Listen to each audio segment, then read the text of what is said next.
What's up guys, CJ here, and welcome back to another all-new Hybrid Network Star Wars video breaking down a massive Easter egg from last week's Star Wars Rebels finale, the return of another character from the old EU to canon. That character is Grand Admiral Thrawn's trusty right-hand man, Captain Pellaeon. In the Star Wars Rebels season finale, Thrawn, who returned to canon himself thanks to the show, spoke to Pellaeon and referenced him by name. It was really a blink and you miss it moment. Thrawn was warned that several unidentified objects were emerging from hyperspace, after which he contacted Captain Pellaeon for more clarification about the situation. While that cameo, which was really more of an Easter egg as we only heard his voice, may not mean much to the uninitiated, to Star Wars fans and specifically readers of Timothy Zahn's original Thrawn trilogy, it was more than just a one-off reference. In the old EU, of course now called the Legends canon, Captain Gilead Pelleon was essentially Grand Admiral Thrawn's second-in-command, a leader considered a noble figure by many despite his playing an integral role in the development of the Imperial Remnant and a key figure in the Imperial fleet basically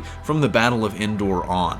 When Thrawn emerged some years after the Battle of Endor, he chose Pelleon's ship, the Chimera, to be his flagship, and essentially elevated the captain to his unwitting right-hand man. Despite this displacement, Pelleon grew to respect Thrawn.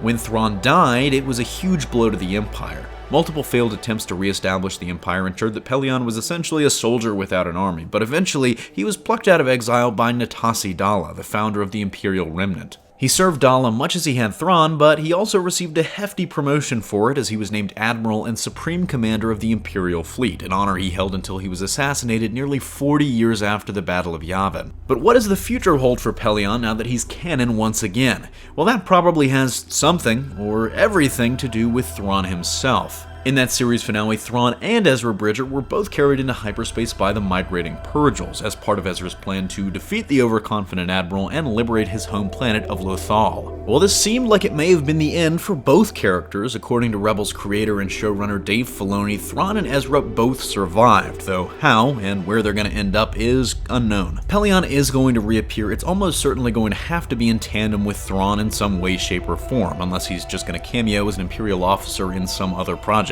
But with Filoni seeming to imply that yes, Thrawn did survive being thrown into hyperspace, we might see Pelleon reunited with his commander then, but where, when, and how remain the big questions. In general, the return of a character like Captain Pellaeon is another huge sign that the old EU, the Legends canon, whatever you want to call it, may not be as far gone and lost to history as a lot of people think. Through Rebels and of course Solo A Star Wars Story is continuing this tradition, a ton of those old characters have returned to canon, and it seems like more will continue to be reinstated on a case-by-case basis. Let me know what you think about Pelleon's return to canon in the comments section down below, but that's going to do it for me here. Thanks for watching. Don't forget to smash that like if you like what you saw, subscribe for more great content every single day, and consider turning on your notifications to be alerted every time we upload a new video. For even more content, check out our website at hybridnetworkyt.com or our gaming spinoff at HN Gaming. But if you love HN and want to take your support to the next level, consider donating to us on Patreon as we strive to bring you the best content possible. Signing off, this is CJ, and I'll see you next time.